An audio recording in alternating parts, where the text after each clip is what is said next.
Welcome back to our discussion into the book of James. We've been studying this book for a while now, and we're finally at chapter 5, the last chapter in this marvelous book.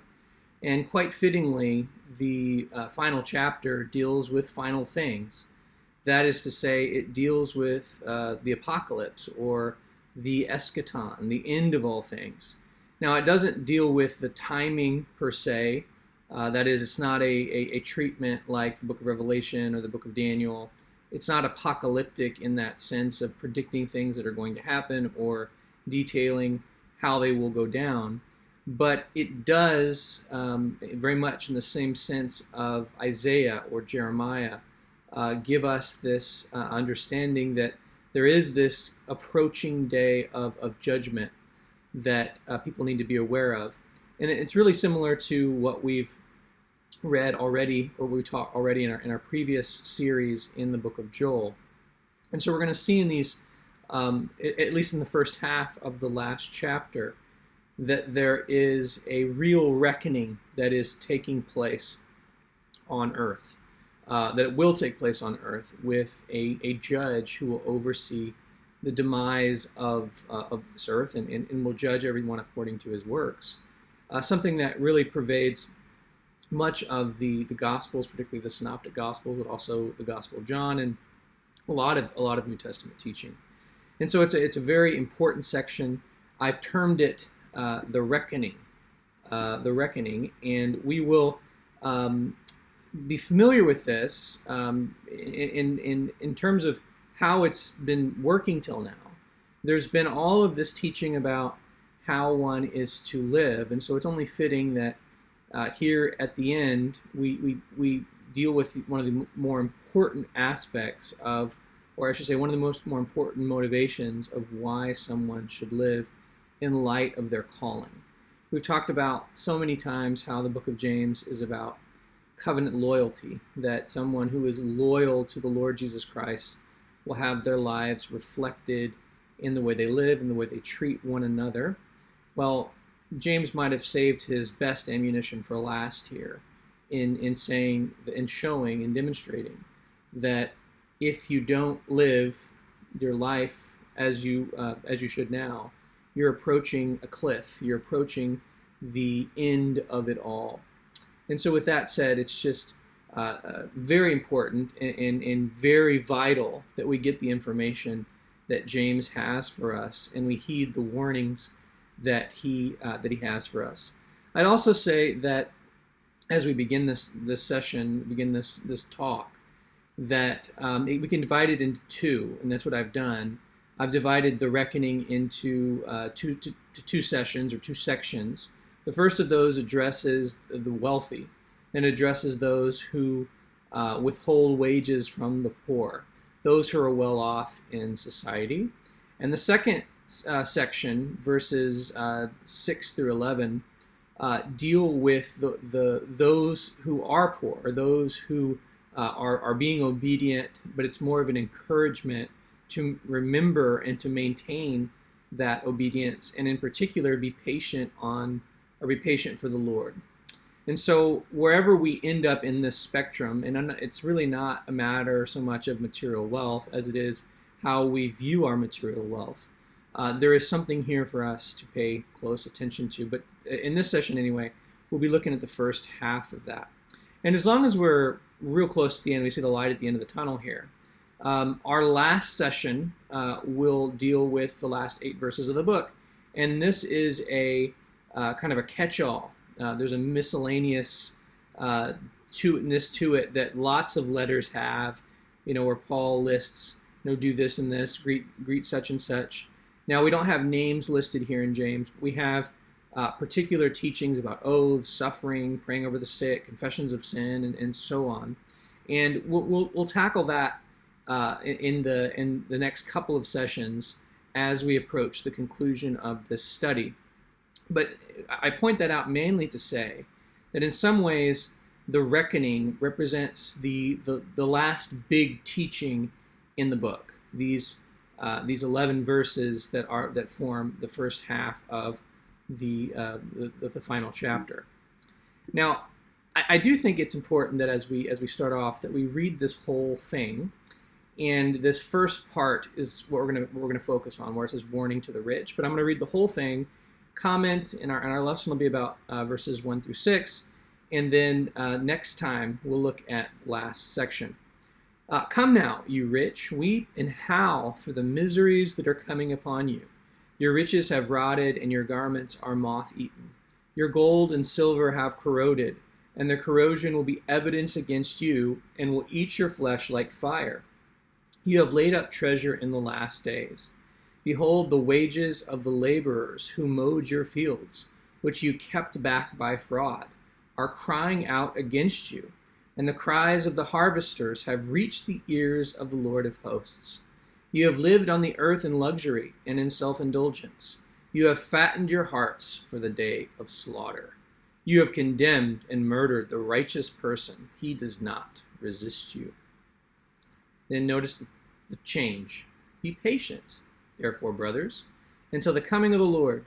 See how the farmer waits for the precious fruit of the earth, being patient about it until it receives the early and the late rains. You also be patient. Establish your hearts, for the coming of the Lord is at hand. Do not grumble against one another, brothers, so that you may not be judged. Behold, the judge is standing at the door. As an example of suffering and patience, brothers, take the prophets who spoke in the name of the Lord. Behold, we consider those blessed who remained steadfast. You have heard of the steadfastness of Job, and you have seen the purpose of the Lord, how the Lord is compassionate and merciful. And so, I just want us to see that these are really two sides of the same coin. Both of these are revolving around the coming judgment, the coming reckoning. The first part is addressed to those who have lived a life of ease and who have used this life to really defraud and to enrich themselves over others. And again, it's not pointed only at wealth in general, but it's pointed at those who have received wealth as a result of misdeeds and how they have this coming looming judgment upon them. And then the second half, again, is the encouragement to those who may have experienced this, but also just really anyone who is expecting the coming of the Lord, and gives them specific instructions on what to do, and gives them actually examples, the prophets in Job, and how to rely on the compassion and mercy of the Lord. And so these are very different teachings, one to those who are lawbreakers and those who are law keepers, but both of these deeds, both of their hearts are seen in light of the judge who is waiting at the door. And just as a kind of a big picture observation here that I really appreciate, we've talked so much how James is telling us to not be double-minded or double-souled, and here we have a similar idea. The soul and the heart are very common synonyms in terms of the seat of emotions and the seat of our morality in Old Testament and New Testament thinking. And so we can just point out that he says, you have fattened your hearts in a day of slaughter, meaning you've built up your life with wealth, and you are like the fatted calf for the coming destruction. But then we also see here where it says that you are to have your hearts established in the second half. Establish your hearts. Make your hearts steadfast. And so it really, again, revolves around where your heart is. And actually, I would say that this teaching is really similar to what we'll read in the Sermon on the Mount. We'll focus a little bit on that in this session. And so this is again a big picture reading for our next two sessions. Let's focus in on these first few verses. Now, as I was reading this, one of the things that I was immediately drawn to, and there's a couple reasons for this, is one, I've been reading just an excellent biography by Ron Chernow on the life of George Washington, and I had just read while I was preparing for this this section about his life in in terms of his life on Mount Vernon and his perspective on slavery, and how over the course of his life he evolved, and how he was relatively mild, you might say, in his views towards slavery, and eventually moved towards wanting it to be abolished. And it's a complicated thing in American history, and it's a complicated thing in terms of his character. But it also reminded me of the fact that there was such thing as a slave Bible. And actually you can see here on the screen the first page of one of the editions of these slave Bibles. Now, these slave Bibles were given to slaves by their owners, typically, and they were redacted or edited Bibles, only containing something like 15 to 20% of the text of the Old and the New Testament. It has sections of the Old Testament and sections of the New Testament. But one of the things that is obvious in this edited Bible, and what reminded me of this is there was an exhibit for this in the Bible Museum in Washington, where they kind of made a big deal of this and had an exhibit that discussed this particular Bible. One of the main reasons why they edited it down is not because of space, but because they really wanted to control the message that slaves actually received. That is to say, they highlighted passages where it talked about how slaves are supposed to be submissive to their masters. It removed aspects that are hopeful of a new coming, of a new kingdom, of a revolution where everyone is experiencing equality before the Lord. Now, when I initially thought about this, I thought there's no way that James 5 verses 1 through 11 makes it in there, makes it into this book, and that would have fit in really nicely with what I'm going to say. But it actually does. It does appear. James 5, 1 through 11, and in particular the passage that we're talking about today, is in there. And so if that's true about how slave owners and slave traders and so on created this Bible as a means of controlling slaves and controlling their access to the Word of God, so therefore try and make themselves have more power over slaves in this environment, they really missed an important one, because this section that we're looking at, and you can see it in the King James, so much speaks to the reality of what owning another human being would have meant. That literally their wages and their cries cry out to God from the ground because they have been completely defrauded. And what could be more defrauding than owning someone and then having their lives and their wages completely withheld. And so luckily, and this was actually kind of encouraging, this was in there. And so perhaps this was one of those chapters, one of those sections that made it through, that missed the editor's eye, that made it to these communities. And again, it certainly speaks to this exact situation. So I just want to offer that as a way of thinking about and thinking through kind of modern, not modern in the sense that we live in, but not that long ago, of how this directly impacts or should impact the way you live. Well, with that, let's try and break down how this section works. I've divided this in kind of an outline into a warning, several evidences almost offered in a court, evidence 1, 2, 3, and 4, and the final verdict that is given by the author, that is really God's verdict towards them. And we're going to start with the first of these, the first warning. Very similar to what James does in other passages in his book, is he starts with this true once for all statement, and then he kind of exposits or explains why it's true, before ending with another one of these big picture, true once for all statements. And so, as is often the case, the meat is in the middle, although these big statements at the front and at the end give us his clear thinking on the matter. something that's really, again, similar to wisdom literature. We read it in Proverbs. We read it in a lot of Second Temple wisdom literature, and some of that we're going to look at today as well.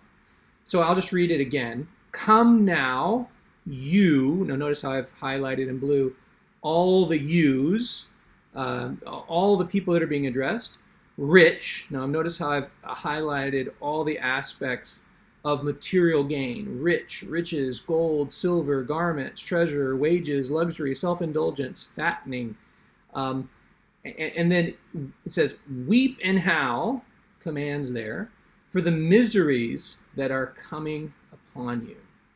So from his perspective, this is not something that's a potential judgment. It's something that is about to happen. It's something that is imminent, something that is on the horizon. These miseries that are going to happen to them, some of which will be highlighted over the course of this passage.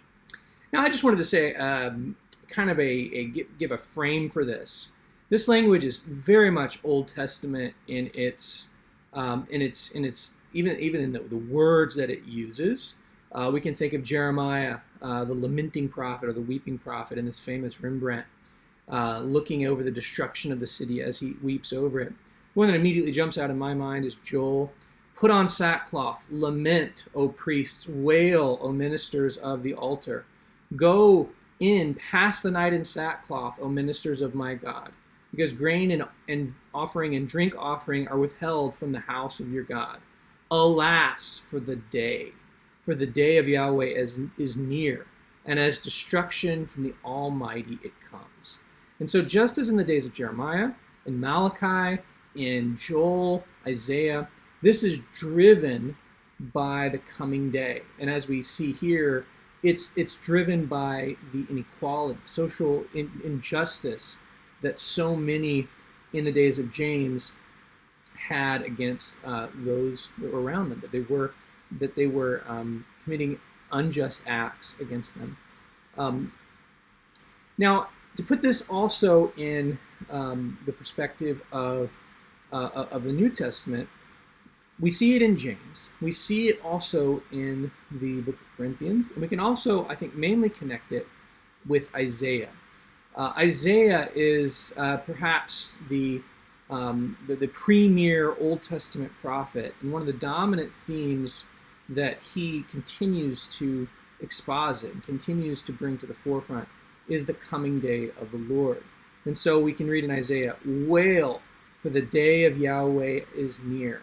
As destruction from the Almighty, it will come.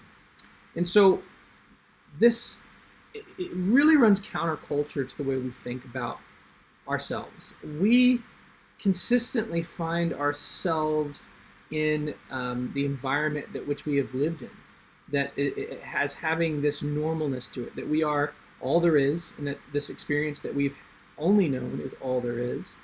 And so why would we ever want to or need to lament or weep over our character because we don't see anything change around us?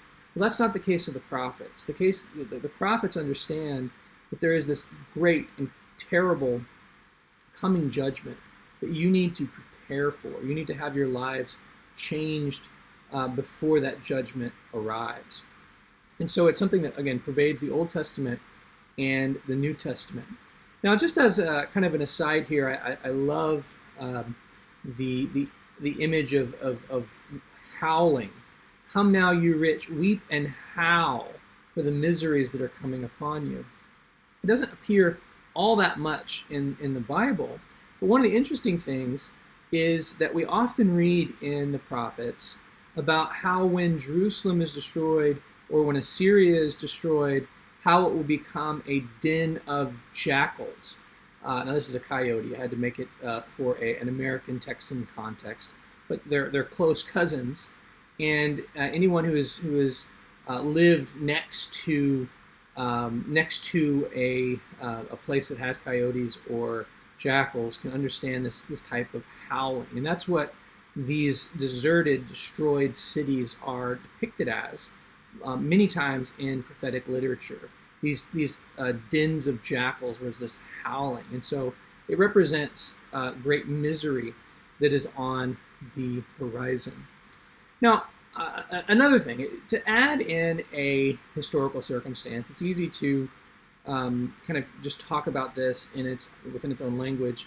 It's often nice to imagine how this might fit in with actual people that lived in and around the time that James lived.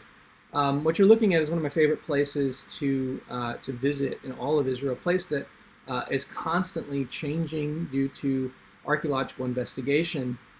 And maybe about 10 years ago or so now, this place called Herodium, a place that Herod the Great built, they uncovered the smashed debris of his tomb. And the tomb would have looked like what you just saw up on the screen. That's a reconstruction. And so Herod the Great, for those of you who don't know, was a king who ruled over basically modern Israel plus some other parts of the areas of Syria and Jordan. And over the course of his life, he was a very powerful king, but he was not exactly well loved, particularly by his own people. He defrauded them. He murdered many members of his own family, and there's this deep animosity towards him.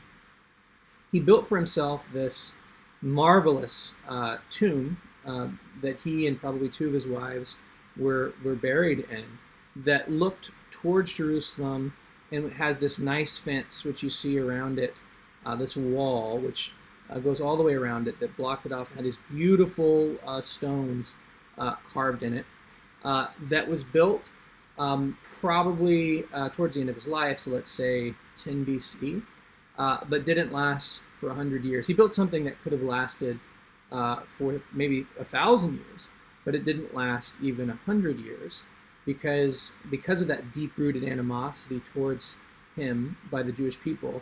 When in the first Jewish revolt, Jews came to Herodium and used it as a base of operations against the Romans, who they were rebelling against.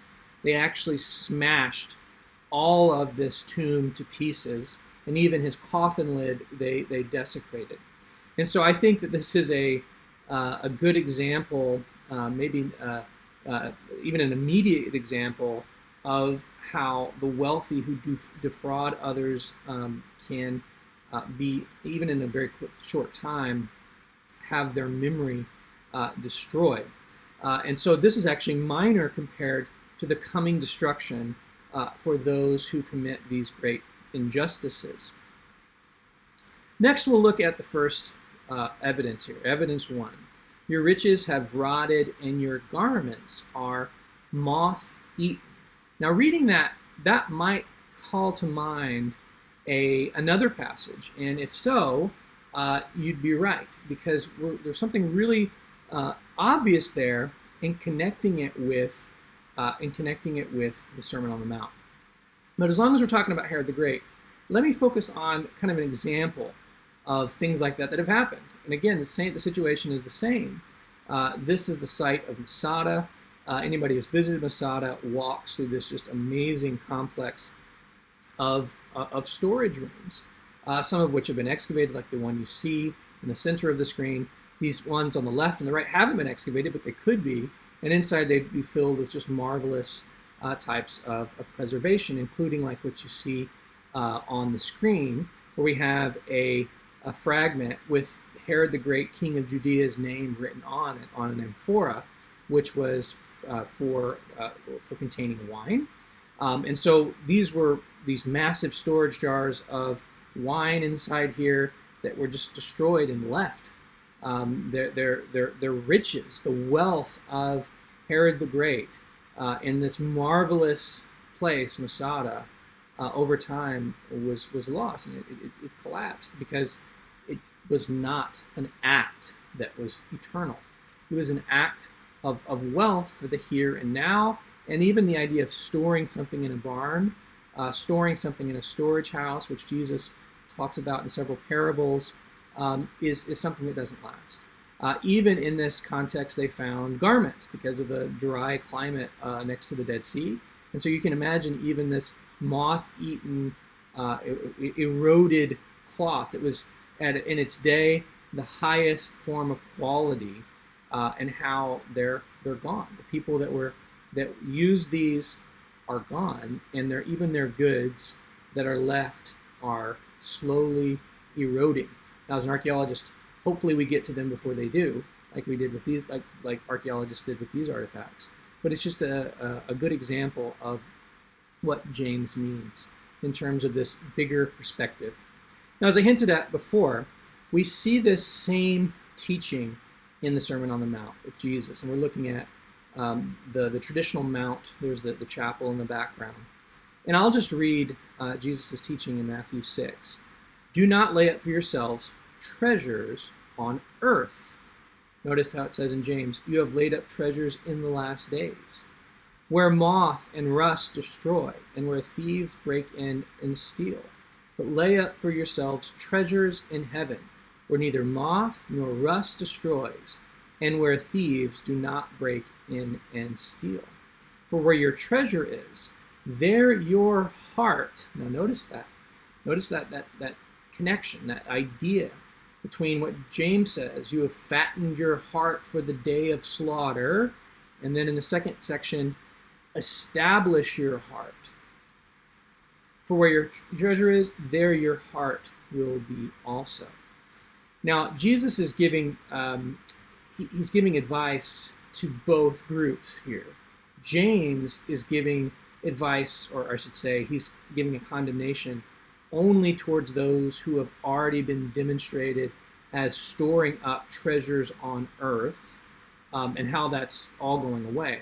But you can see that this whole teaching of James is obviously based upon what Jesus has already said. It is intimately tied to Jesus' teaching of the Sermon on the Mount. You don't have this level of correspondence without some connection.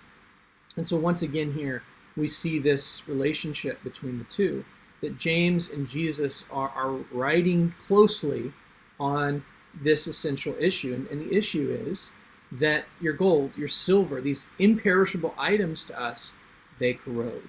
These garments that show our wealth, as James has talked about in previous chapters, they're going to rot eventually.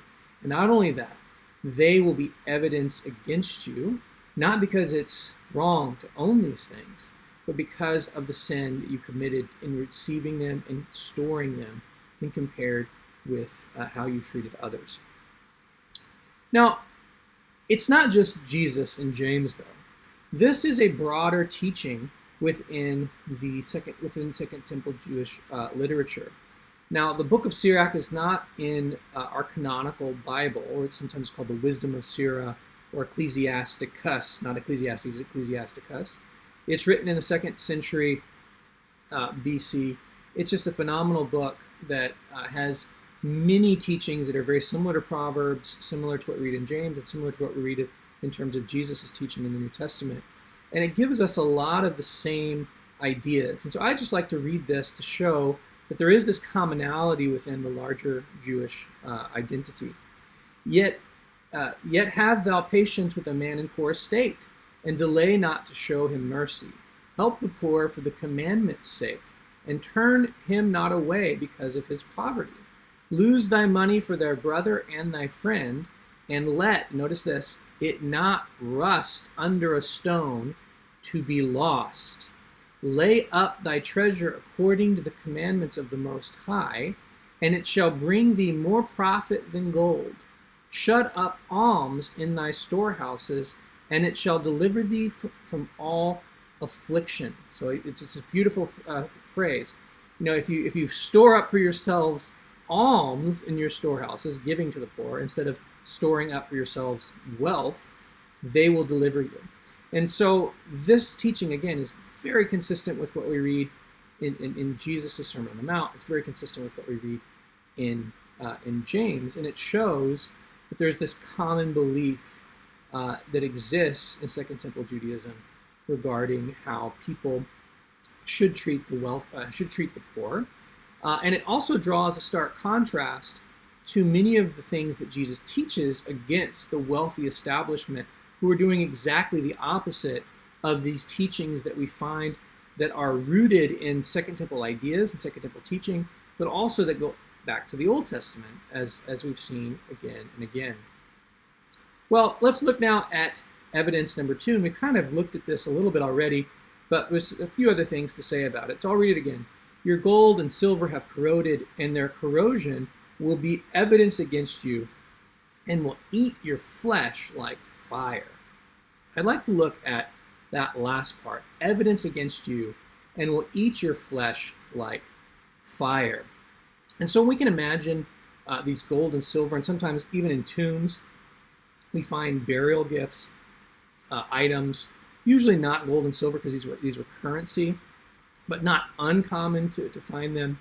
You can see these coins. These were common from the time of James, actually just slightly before. You see a gold coin from the reign of Tiberius, which would have actually been contemporary with Jesus, as well as a silver coin showing the likeness of Caesar Augustus. And so these are nice and clean, but this is what they look like coming out of the ground. Even currency that is used commonly, when it falls out of use, it corrodes. It has to be even cleaned before you can recover what it might have looked like before. I always like to imagine or think of these hoards that are found in many different contexts in the ancient Near East. What it represents is someone who has brought together lots of items. In this case is coins. They put it in a vessel or a jar, and they've buried it, hoping, obviously, that no one will get it and that they'll eventually come back. Well, by the fact that we find it, it means that they didn't, that whether they died or they forgot about it, but the hoard remained waiting for the happy archaeologist to find it. And these, therefore, exist as great examples of how fleeting material wealth can be. That even if they are maintained in perfect condition, that if the person goes and dies, they're gone and they've lost it. But in some cases they don't. Some cases they corrode, like you see here on this other item, how they're all bunched together and they're going to rust and they're going to be very difficult to ever use again. And so again, this is just a very important lesson for us to not trust in wealth. Now, of course, today we might not be wanting to trust in a silver hoard of coins. We might be trusting in our 401k or our investments to eventually have us to fall back on, and hopefully something that lives beyond us in terms of this wealth. And it may well live beyond us into generations after us, but it doesn't do anything for us in terms of our eternal state. And that's really James's point. The existence of these items that lie with us, literally, in the ancient world, these objects lied with them, will burn you like fire. These are his evidence against your actions. We have this term fire used throughout the Bible as a symbol of judgment. I actually think that this term really comes from Sodom and Gomorrah.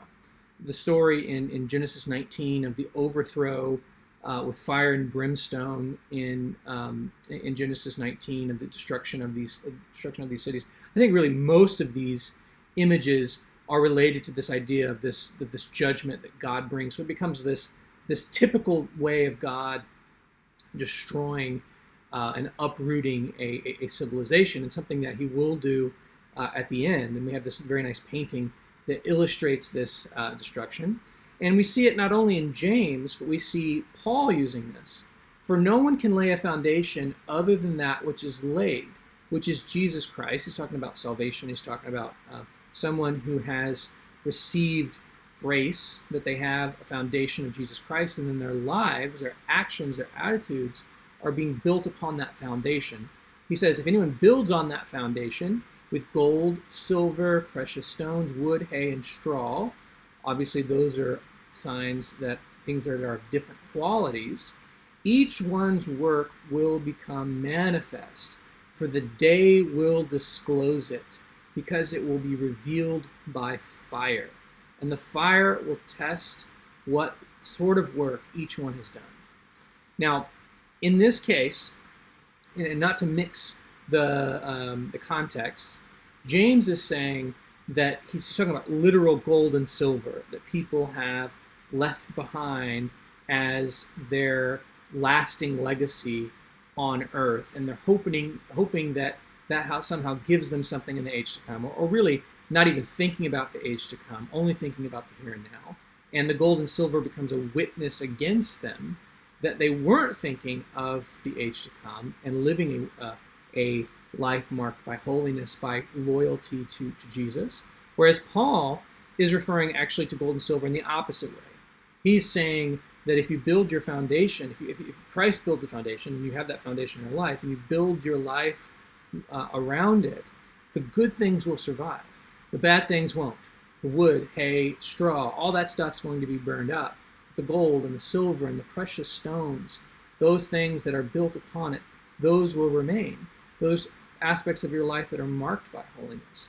And so I think this is important, one, to show the commonality between how New Testament writers, pulling probably on Old Testament ideas like Sodom and Gomorrah, see this coming judgment of fire on earth, but how they can use this image in different ways to apply both to unbelievers and believers. But all will be made clear in the coming day. Now this one is a really cool one too. This is a new discovery found a few years ago from the Philistine city of Ashkelon, where they uncovered 100 or so Philistine skeletons. Just a fantastic new discovery that totally revolutionized, mostly because Philistine burial practices were completely unknown. They hadn't excavated hardly any of these Philistine, or really any Philistine skeletons. And so we have now this beautiful comparison to compare and understand, and DNA studies and that type of thing. But I really like this particular shot because it shows how this person was buried with wealth. Now, in this case, bracelets, bronze bracelets worn on their wrist. And so I just thought it was a fitting way of how, when everything is gone, these things might remain around. We might have these items sticking around, a gold tooth like I have in my back. When I'm dust, that'll still be around. And what I do in the here and now, how I treat others, how you treat others, that is going to be judged alongside our actions. And so James is vividly saying that these items that you put around you in your life, all of those are going to be judged when the world is revealed. Okay, evidence number 3. And this is where he's getting really specific about how people, the wealthy, have laid up treasure. How did they accumulate their wealth? And I think this is one of the more important parts of this whole discussion. You have laid up treasure in the last days. Now, that doesn't necessarily mean that they understand that they're living in the last days. But James is saying, regardless of what they think, they are living in the last days. He says, you've laid up treasure. How have you laid up treasure? Well, behold, the wages of the laborers who mowed your fields, probably a reference to cutting grain, but could also be mowing of grass, which you kept back by fraud, are crying out against you. And the cries of the harvesters have reached the ears of the Lord of hosts. Now, this, I think, is one of the most interesting sections of the book of James. It's interesting to me because it's so tied to many Old Testament ideas. But it also is bringing in this conception of the fact that they're currently living in the last days. We need to remember that once we have the resurrection, once Jesus has appeared and he's ascended to the Father, we have in the very next chapter of the New Testament, Acts 2, Pentecost, Peter proclaiming that they're living in the last days. He says in his sermon on Pentecost, which would have happened on the Temple Mount, like you see on this model, that in the last days it shall be. God declares that I'll pour out my Spirit on all flesh. And he says, what you're seeing is that event. And so in the last days refers to the time period that they're actually living in, whether they like it or not. Now, another really interesting thing that we see here, and we'll come back to how they were getting the wealth in just a minute, but I wanted to focus on the Lord of hosts. This in Hebrew is Yahweh Savaot, which is translated in different ways, Yahweh of armies or Yahweh of hosts. This appears a number of times in the Old Testament, particularly in the prophets. It doesn't appear anywhere else in the New Testament except in quotations. We have it in a quotation, I believe, in Romans by Paul, but James actually uses the term Yahweh of hosts or Lord of hosts in this passage, almost like in an everyday use, something that's not a quotation. And so that makes it in and of itself very interesting. And we can see how it appears, again, in many types of prophetic literature. It's a favorite of Isaiah to refer to Yahweh of hosts. It's like an expression that refers to God in his ability to have these armies around him to act effectively, act with agency, to dispatch any commander or army he wants to defeat someone. And in this case, he's bringing to bear the idea of God being the God of armies against these people who are committing these acts against God's people. Now, on this inscription here, we actually have this outside the Bible. This is in Paleo-Hebrew. It reads that exact phrase, Yahweh Sebaot. I'd like to read here Malachi 4, verse 1, because it has some similar teachings, and then we'll say something about why Martin Luther is on this page. For behold, the day is coming, burning like an oven, like we just read, this fiery destruction, when all the arrogant and all evildoers will be stubble. The day that is coming shall set them ablaze, says Yahweh of hosts. Really similar language that we read in James. So that it will leave them neither root nor branch. Everything will be consumed. So again, I could have quoted lots of different passages, but I thought this one here in Malachi is really significant. I always like to bring in Malachi for New Testament passages because it's the last book, and it shows this continuity with what we read in the New Testament. Okay, so why Martin Luther? Well, this is one of those fun ones. Martin Luther, in what is one of my favorite hymns, he quotes and uses this term for the Lord. He says, Lord Sevaot his name, from age to age the same, and he will win the battle. I think it's in the second or third verse. I always love reading that, because if you know a little bit of Hebrew, it means that Martin Luther did as well, and he's bringing that in and using it in his original German, which gets translated into English, or I should say transliterated into English. And so it's fun to see that. Now, what I find really funny about this is because Martin Luther hated, well, I shouldn't say hated, it's too strong a word, he called the Epistle of James an epistle of straw. And we talked about how that earlier, that was because of teachings in chapter 2, how James says, that his ideas about justification and faith and works, and how that is against Paul. We talked about how that is incorrect. That's not the way what James was indicating. But leaving that aside, it's really interesting that James is the only one who uses the phrase Lord of hosts in the New Testament, and that is something that actually Martin Luther quotes in his most famous hymn. And so it's just kind of one of those ironies that we have in our Christian tradition, our Protestant tradition as well. Well, let's look at this a little bit more closely. Behold, the wages of the laborers who mowed your fields, which you kept back by fraud. They're crying out against you, and the cries of the harvesters have reached the ears of the Lord of hosts. This is really similar language to passages that we read all throughout the Old Testament. Again, one of the quintessential ones is Sodom and Gomorrah, how the cries against Sodom and Gomorrah of their iniquity have gone out before the Lord. And therefore he dispatches these three men to go, which are actually angels, to go and check on this while he himself overlooks the city with Abraham. And this is something we see all throughout the Bible, how the cries of those who are persecuted that are being that are being persecuted oftentimes by those who are evil or those who are unjust, who are keeping back their wages. Those are heard directly by the Lord. And we'll point out one of those specific things in just a second. But I also want us to see how this is tied to Proverbs 3 once more. Now, Proverbs 3 is a main chapter for the book of James. We've seen it in the previous chapter, how he draws on Proverbs 3, even quotes it. And here we see the same idea. Do not withhold good from those to whom it is due, when it is in your power to do it. We talked about how at the end of chapter 4, that's likely why he says, to him to know what is right to do, and does not do it, to him it is sin. That's my paraphrase. Do not say to your neighbor, go and come again tomorrow, I will give it, when you have it with you.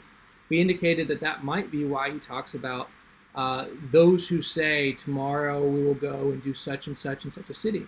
That's all related to this. And so it's interesting to see that in the context of James, he's building more on this idea that if someone withholds wages, that this is a grave iniquity. And it's not just in Proverbs. We see it also in the Pentateuch. Now, this is going to be a little bit of a deep dive on something from archaeology and something from an extra biblical text, but I hope you find it really insightful and interesting. So I'm actually going to read these last two sections first. This is from Exodus and Deuteronomy. If you ever take your neighbor's cloak in pledge, you shall return it to him before the sun goes down, for that is his only covering, and it is his cloak for his body. And what else shall he sleep? And if he cries to me, I will hear, for I am compassionate. Now notice in that teaching, this is right after the Ten Commandments in Exodus, we have this teaching that's talking about social relationships between people. And in this case, it's talking about someone who owns a field, who has hired out a neighbor to work, perhaps because they owe them money, and they're holding their cloak in pledge that they'll actually do what they say because they owe the landowner money. And so the thought would be that if you hold that cloak in pledge, that you don't give it back if they don't do what you say. But God says that if you do withhold it, you are committing iniquity. Why are you committing iniquity? Because that's what they have to keep themselves warm. That's their sustenance. That garment. Now, what do we read earlier in James? The garments. We read about it in chapter 2. These beautiful clothing that people have. And so God says that if that happens, I will hear and I will be compassionate.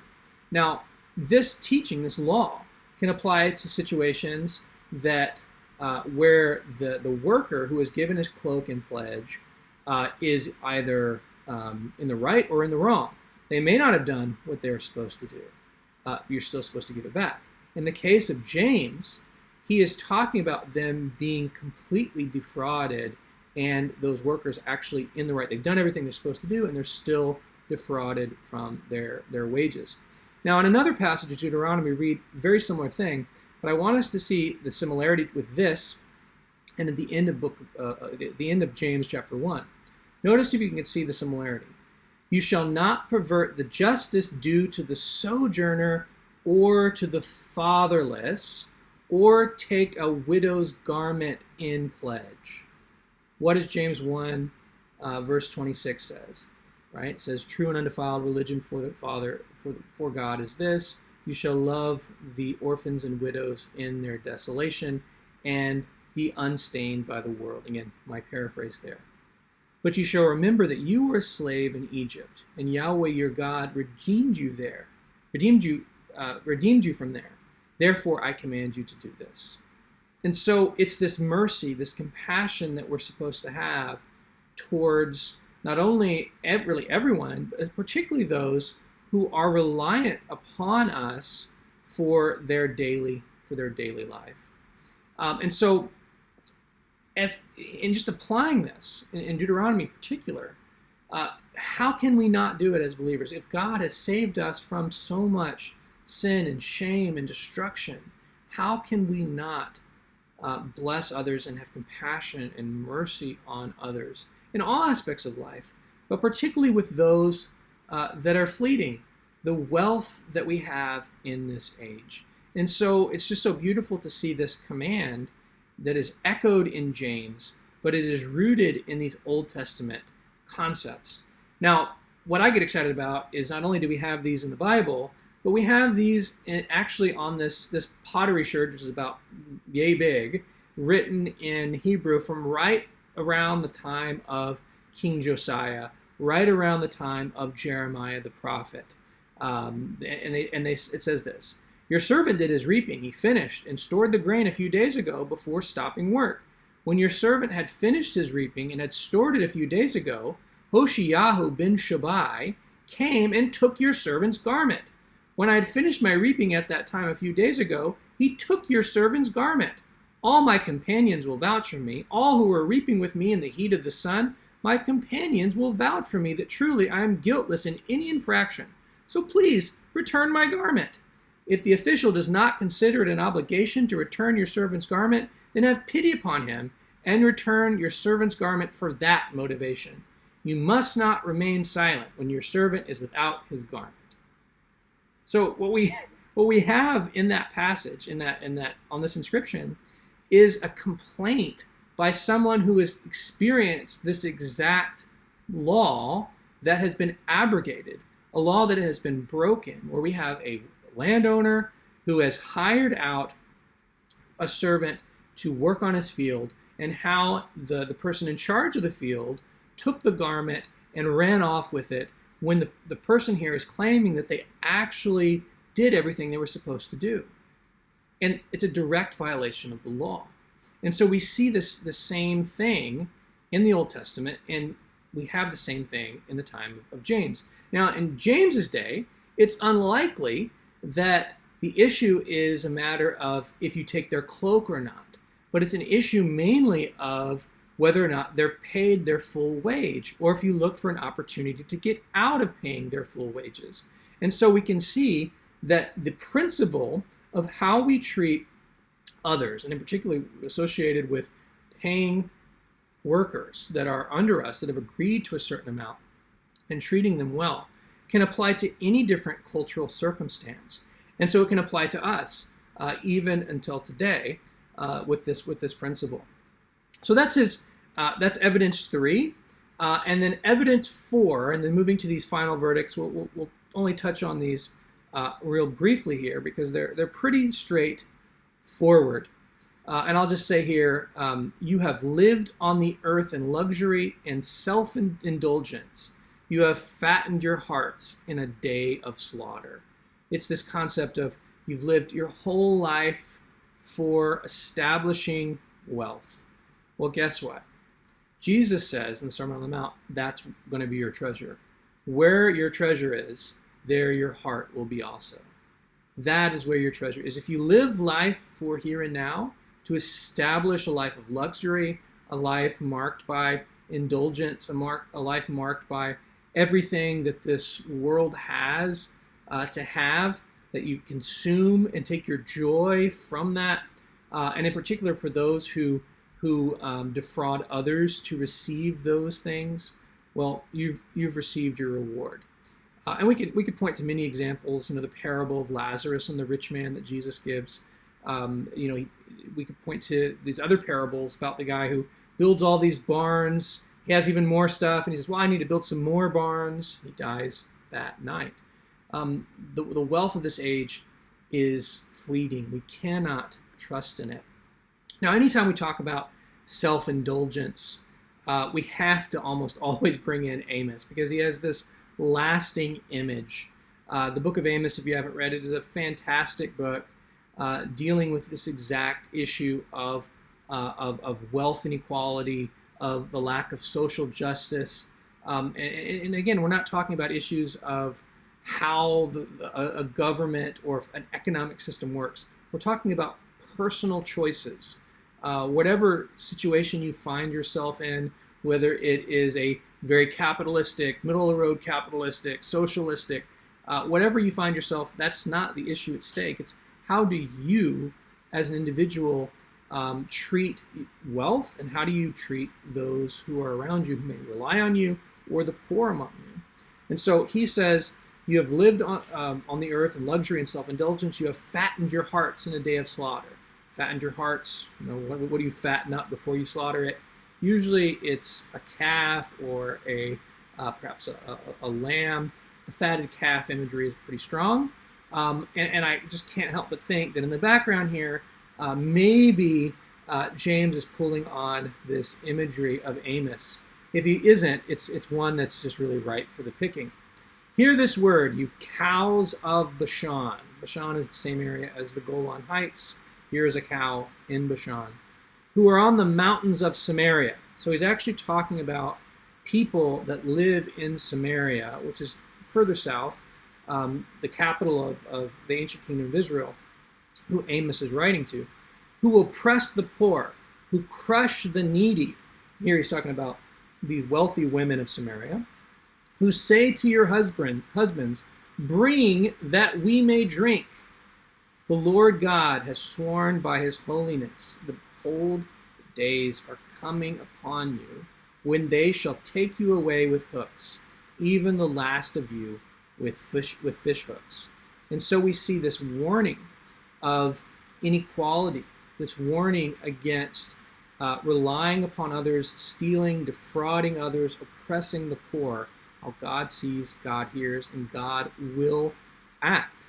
Now, in this case, we see it's both the temporal act of destroying the nation of Israel, but it's also this long picture act, this big picture one that's coming, of the great and terrible day of the Lord, which Amos also talks about.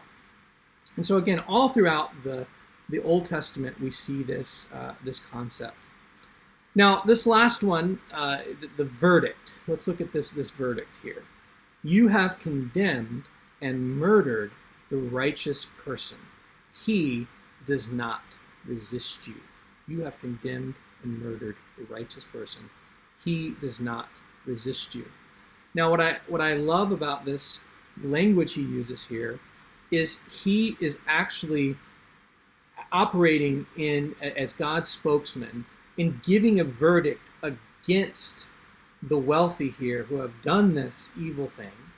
And the verdict is that the wealthy have condemned. So he's really condemning those who have already condemned the righteous person through their actions.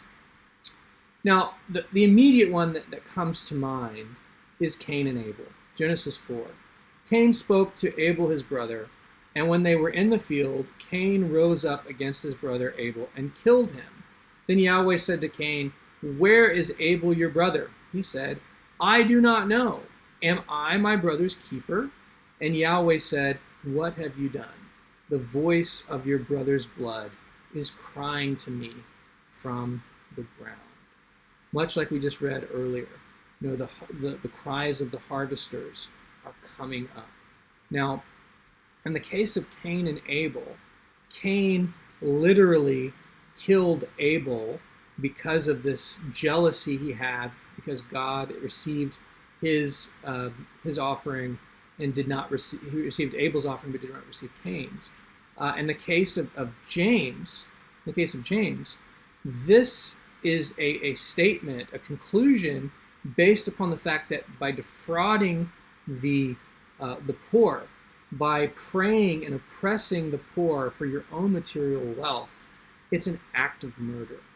You are condemning them. You are committing murder by them because you're not giving them the necessary things to live off of. And so this is quite a radical statement that James makes. And so the question is, how is this legitimate? How could he make such a statement? Well, we could point to a lot of different passages. We could point in the Gospels, for instance, where Jesus says that you devour widows' households for pretense, which is connected with the widow offering her last 2 coins. Many people think that that's such a great thing. It's not. The point is that she's giving all she has, and this should not be the case because her entire things to live on are being consumed by this horrible system that the elites within Pharisees and Sadducees had established at the time. And we could point to how that's really an act that we could equate with murder, because they're removing the necessary things that a person needs for life for their own material wealth. But Sirach, again, the book of Ben Sirach, Ecclesiasticus, gives us this exact teaching. He that takes away his neighbor's living slays him, and he that defrauds the laborer of his hire is a blood shedder. When one builds and another pulls down, what profit have they then but labor? So we see there very explicit this connection between working and how you work for wages, and that's your living. But if you are not given your living, if you're not giving your wages, that is an act of murder. And so James is very much within his own cultural thinking within the wider spectrum of Judaism that Jesus taps into and James taps into, the same thinking that we see in this wisdom literature. Well, as we've looked at this section, I hope you've enjoyed it. This was actually one of the more interesting ones to work through in the entire book. It's a text that's just very straightforward, a text also that begs that we pay close attention to the seriousness of the way we treat one another, particularly those who are in good material wealth in this present age. How are we treating those that rely on us? How are we treating the poor? How are we treating employees? Are we doing everything God has called us to? Are we being generous? Are we being merciful? Are we showing compassion? And we need to pay close attention because it's of utmost importance. If we're not, if we are defrauding others, it's actually an act of murder. And it's not just going to be done in secret. God is hearing the cries of those who are defrauded, and he will act. And so let's not fall under this condemnation that James gives here, that we are condemned because of our actions. Instead, let's fall into the teaching of what we'll talk about next time, of those faithful who look and wait patiently for the coming day of the Lord. We'll look at that in our next section.